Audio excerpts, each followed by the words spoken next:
കടക്കുപുറത്ത് എന്നുള്ളതുമായിട്ട് വരുമ്പോൾ ഒട്ടേറെ ചോദ്യങ്ങൾ തിരിച്ചങ്ങോട്ട് ചോദിക്കും. അഞ്ച് കാര്യങ്ങളെ പറയുന്നുള്ളൂ. 4,4.25 ലക്ഷത്തോളം ആളുകൾക്ക് ലൈഫ് മിഷനിലൂടെ വീട് വെച്ചു കൊടുത്തതിനാണോ കടക്കുപുറത്ത് എന്ന മുദ്രാവാക്യം ഉയർത്തി സർക്കാരിനെ പുറത്താക്കേണ്ടത്?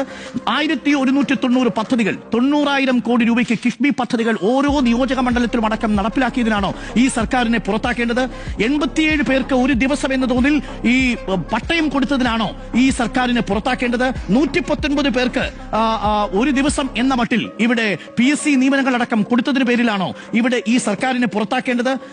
0.55% അതിദരിദ്രരെ പോലും കണ്ടെത്തിയ അതിദാരിദ്ര്യ നിർമ്മാർജ്ജന പദ്ധതി നടപ്പിലാക്കിയതിനാണോ? ഇതെല്ലാം കഴിഞ്ഞിട്ട് കേന്ദ്ര സർക്കാരിൽ നിന്ന് സംസ്ഥാന സർക്കാരിന് കിട്ടേണ്ട ധനവിഹിതം കുറയുന്ന ഘട്ടത്തിൽ ഡൽഹിയിൽ പോയി സമരം ചെയ്തപ്പോൾ പ്രതികരിക്കാതിരുന്ന പ്രതിപക്ഷത്തെയാണോ അധികാരത്തിലേറ്റേണ്ടത്? നമ്മളുടെ കടബാധ്യതയിൽ ഇപ്പോൾ 10ാം സ്ഥാനത്ത് മാത്രമാണ്. അതായത് നമ്മുടെ മുന്നിൽ 9 സംസ്ഥാനങ്ങളുണ്ട്. നികുതി വരുമാനത്തിൽ ദേശീയ ശരാശരിയേക്കാൾ 10% സാമ്പത്തികത മെച്ചപ്പെടുത്തിയതിനാണോ ഈ സർക്കാരിനെ പുറത്താക്കേണ്ടത്?